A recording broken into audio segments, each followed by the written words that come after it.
Sanders. Shedeur said the vibe in the QB room is positive. Everybody's cool. Outside the room, people try to pit us against each other, but inside the room, we know we're one. We're all different characters. It's funny going in there seeing Joe every day.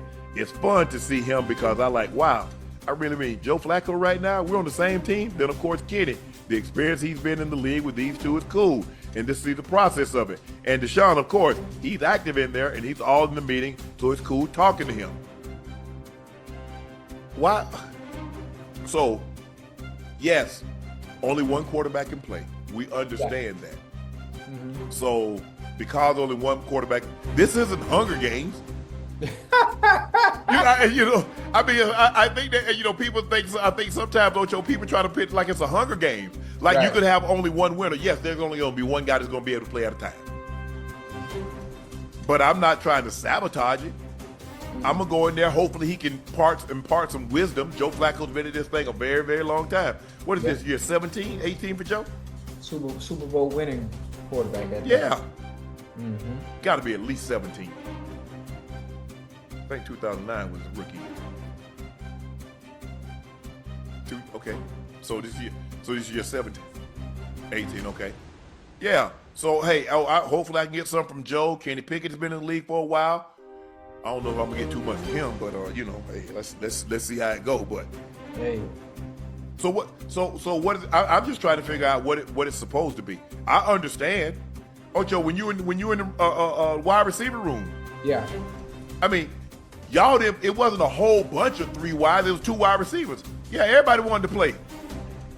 I'm not trying to sabotage anybody so I can play in front of them. If you beat me out for the job, ain't gonna happen. But wish you the best. Yeah, most definitely. And we know what the pecking order is going to be. We know what the pecking order is going to be based on what we saw from rookie camp after they got drafted. Listen, the eye test, it doesn't lie. Mm-hmm. And based on the eye test, when you've seen the quarterbacks that came in their rookie year, you already know who's the best. You already know who it is. So Flacco's going to be the starter. At some point, if Flacco's not playing well, Shedeur Sanders will step in and be the quarterback of the future. Yeah.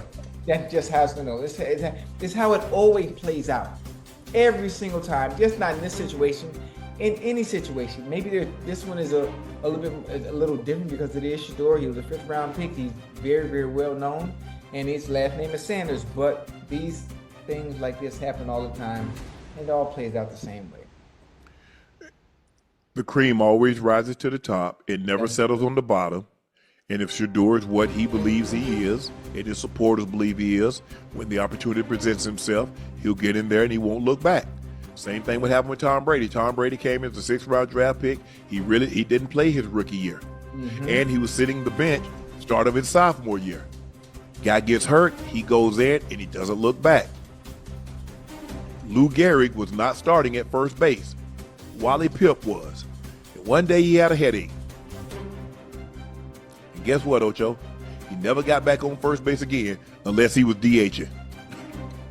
And I don't think they had the DH back then.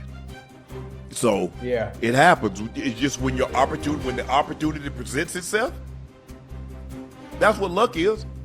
You know what luck is? When preparation meets opportunity. The opportunity, yeah. Yeah. If you're prepared when the opportunity presents itself, doesn't matter whether it's in sports, whether it's in media. People ask Undisputed, well, how were you? Bro, I was just waiting for that opportunity. I was prepared. I was prepared a lifetime. Yeah. My knowledge of studying and going over stuff and watching sports very intently. You hear Cornbread say, man, damn, look how you breaking the game down. I wouldn't think you break it down like that. You're a Laker fan. Right. Yeah. But when you watch and you study, knowing that an opportunity is going to present itself. Because, people don't plan to fail. They fail to plan. Right. So all I'm doing is hoarding information, studying. Opportunity, it's going to come. It's going to happen. Mm-hmm. And when it does, be ready.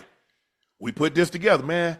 I think I can do my own thing. I can do this. I just need somebody to bounce some, hey, that's entertaining, can bounce stuff off of. Man, don't you what you think about this? Man, you gonna do it? I want to do it too. Yeah, let's do it. Mm-hmm. But the opportunity, A lot of times people get the opportunity. Ah, man, they messed over me. No, you weren't prepared. You weren't ready. You weren't ready. And so, hey, now you gotta don't when things don't happen, don't blame somebody else. Yeah, I hate that. What could you have done differently? Yeah. What could you have done better? And you know what I also hate on is when people know a situation. People know a situation is bad and they always find an excuse instead of doing what they need to do, instead of doing what's necessary to fix said situation, but blame everything else going on around them. That hurts me. That hurts. Because it's easier to blame someone else than to blame yourself. Because if I were to put that on me, Ocho, that means that something about me is wrong. Right, Who yeah. wants to admit that there's something wrong with them? Yeah. Accountability. Yeah. I'd be the first to raise my hand in situations. Hey, I put Shannon done this. Yeah. I'm big on accountability. Same. If I fuck up, I'm gonna you have to own up to it. You Mhm. have to. That's the only way to and look, it happens. Don't beat yourself up about it too much. Hey, you're gonna go through those emotions like, damn. Really? But then hey, pick yourself up. God is good and in bad. He's still God. Mm-hmm. In good and in bad. So we're gonna see what Shedeur. I just wanted to get in there, and when he gets his opportunity, take the most of it. Oh, Joe, a lot has been made about Sam Laporta's deep issue. The second-year quarterback has adjusted his stance and is keep his left foot forward before the snap. Ben Johnson said, "I've done it a number of ways in my time in the league, and really over the last few years. I kind of gravitated towards that. It's something that I feel pretty strongly about. He and I talked about it, the reason why we want to do it. I think it helps out certainly with the quick game from the gun, and it helps us being a little bit better of throwing posture for like a lot of other things that we're asking him to do." Mm-hmm. Ocho, do you like this? And do you expect big things from Caleb Williams in 2025? I absolutely do expect big things from Caleb Williams, because understanding how good he is already, tremendous athleticism. He has a very strong arm, and he's a dual threat quarterback. With the addition of Ben Johnson and the creativity that he's able to bring to that offense, and what Caleb can do, I think it's going to be that much better for them offensively. I'm excited. I'm excited for him. The little twists and nuances that he's changing in Caleb's game is really interesting. Probably allowing Caleb to get to and drops a little faster, being able to process information a little faster, especially in the quick game. And I think it's going to help him in the long run.